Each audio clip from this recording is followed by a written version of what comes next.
வசனமே தேவ பிரசனமே நம்மை தேடி வந்திடுமே. வசனம். Praise the Lord.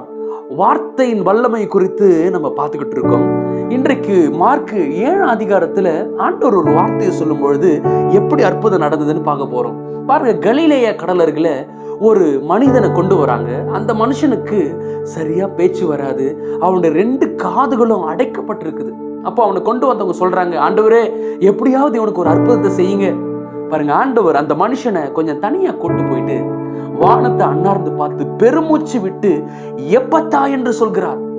எப்பத்தா என்ற வார்த்தை ஆண்டவருடைய வாயிலிருந்து புறப்பட்ட உடனேயே அவனுடைய 2 காதுகளும் திறக்கப்பட்டது.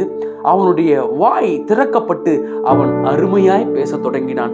அன்பான தேவ பிள்ளைகளை, ஒருவேளை இன்றைக்கு சில சூழ்நிலைகள் உங்களுக்கு அடைக்கப்பட்டிருக்கலாம், சில சுகம் உங்களுக்கு அடைக்கப்பட்டிருக்கலாம், சரீரத்துல சில வாசல்கள் அடைக்கப்பட்டிருக்கலாம். ஆண்டவர் சொல்றார், இன்றைக்கு எப்பத்தா, உங்களை பார்த்து சொல்றார், எப்பத்தா திறக்கப்படுவதாக என்ற அர்த்தம். இன்றைக்கு கர்த்தர் உங்களை பார்த்து, உங்க சூழ்நிலையை பார்த்து கர்த்தர் சொல்றார், திறக்கப்படுவதாக. சில ஆண்டுகளாய் உங்க ஆசீர்வாதத்தின் கதவு அடைக்கப்பட்டிருக்கிறது. ஆண்டவர் சொல்கிறார், எப்பத்தா சில நன்மைகள் அடைக்கப்பட்டிருக்கிறது. கர்த்தர் சொல்கிறார், திறக்கப்படுவதாக. சில ஊழிய வாசல்கள் அடைக்கப்பட்டிருக்கிறது. சில காரியம் வெகு நாட்களுக்கு முன்பதாக ஆரம்பிச்சிட்டீங்க, ஆனா அதை முடிக்க முடியல. கர்த்தர் சொல்றாரு, எப்பத்தா திறக்கப்படுவதாக. கர்த்தருடைய வார்த்தையை நம்புங்க.